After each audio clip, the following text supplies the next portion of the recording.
जय गणेश भगवान की। आप सब पर गणेश जी की कृपा बनी रहे। आपका दिन मंगलमय हो। आज श्रवण कीजिए संकष्टी चतुर्थी की व्रत कथा। एक समय की बात है कि विष्णु भगवान का विवाह लक्ष्मी जी के साथ निश्चित हो गया। विवाह की तैयारी होने लगी। सभी देवताओं को निमंत्रण भेजे गए, परंतु गणेश जी को निमंत्रण नहीं दिया। कारण जो भी रहा हो, अब भगवान विष्णु की बारात जाने का समय आ गया। सभी देवता अपनी पत्नियों के साथ विवाह समारोह में आए। उन सब ने देखा कि गणेश जी कहीं दिखाई नहीं दे रहे हैं। तब वे आपस में चर्चा करने लगे कि क्या गणेश जी को न्योता नहीं भेजा गया है या स्वयं गणेश जी ही नहीं आए हैं। सभी को इस बात पर आश्चर्य होने लगा। तभी सबने विचार किया कि विष्णु भगवान से ही इसका कारण पूछा जाए। विष्णु भगवान से पूछने पर उन्होंने कहा कि हमने गणेश जी के पिता भोलेनाथ महादेव को न्योता भेजा था। यदि गणेश जी अपने पिता के साथ आना चाहते तो आ जाते। अलग से न्योता देने की कोई आवश्यकता भी नहीं थी। दूसरी बात यह है, उनको 1.25 मन मूंग, 1.25 मन चावल, 1.25 मन घी और 1.25 मन लड्डू का भोजन दिन भर में चाहिए। यदि गणेश जी नहीं आएंगे तो कोई बात नहीं, दूसरे के घर जाकर इतना सारा खाना पीना अच्छा भी नहीं लगता।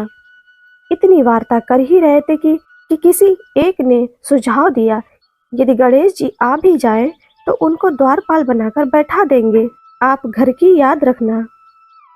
आप तो चूहे पर बैठकर धीरे धीरे चलोगे तो बारात से बहुत पीछे रह जाओगे।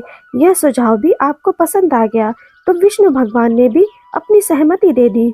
होना क्या था, इतने में गणेश जी वहां आ पहुंचे और उन्हें समझा बुझाकर घर की रखवाली करने बैठा दिया। बारात चल दी। तब नारद जी ने देखा कि गणेश जी तो दरवाजे पर ही बैठे हुए हैं। तो वे गणेश जी के पास गए और रुकने का कारण पूछा। गणेश जी कहने लगे कि विष्णु भगवान ने मेरा बहुत अपमान किया है। नारद जी ने कहा कि आप अपनी मूसक सेना को आगे भेज दे तो वह रास्ता खोद देगी, जिससे उनके वाहन धरती में धंस जाएंगे। तब आपको सम्मान पूर्वक बुलाना पड़ेगा। अब तो गणेश जी ने अपनी मूसक सेना जल्दी से आगे भेज दी और सेना ने जमीन पोल कर दी। जब बारात वहां से निकली तो रथों के पहिए धरती में धंस गए। लाख कोशिश करें परंतु पहिए नहीं निकले। सभी ने अपने अपने उपाय किए परंतु पहिए तो नहीं निकले, बल्कि जगह जगह से टूट गए। किसी की समझ में नहीं आ रहा था कि अब क्या किया जाए। तब तो नारद जी ने कहा, आप लोगों ने गणेश जी का अपमान करके अच्छा नहीं किया। यदि उन्हें मनाकर लाया जाए तो आपका कार्य सिद्ध हो सकता है और यह संकट टल सकता है। शंकर भगवान ने अपने दूत नंदी को भेजा और वे गणेश जी को लेकर आए। गणेश जी का आदर सम्मान के साथ पूजन किया। तब कहीं रथ के पहिए निकले। अब रथ के पहिए निकल तो गए परंतु वे टूट फूट गए थे।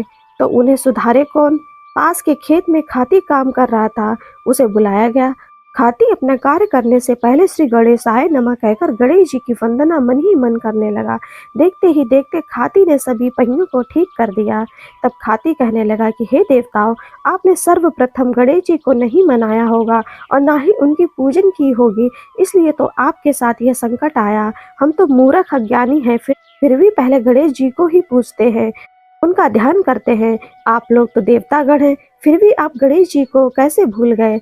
अब आप लोग भगवान श्री गणेश की जय बोलकर जाएं तो आपके सब काम बन जाएंगे, कोई संकट भी नहीं आएगा। ऐसा कहते हुए बारात वहां से चल दी और विष्णु भगवान माँ लक्ष्मी जी के साथ विवाह संपन्न करा के सभी सकुशल घर लौट आए। हे गणेश जी महाराज, आपने विष्णु को जैसो कारज सारियो ऐसो कार्य सबको सिद्ध कर जो। बोलो गजानन भगवान की जय।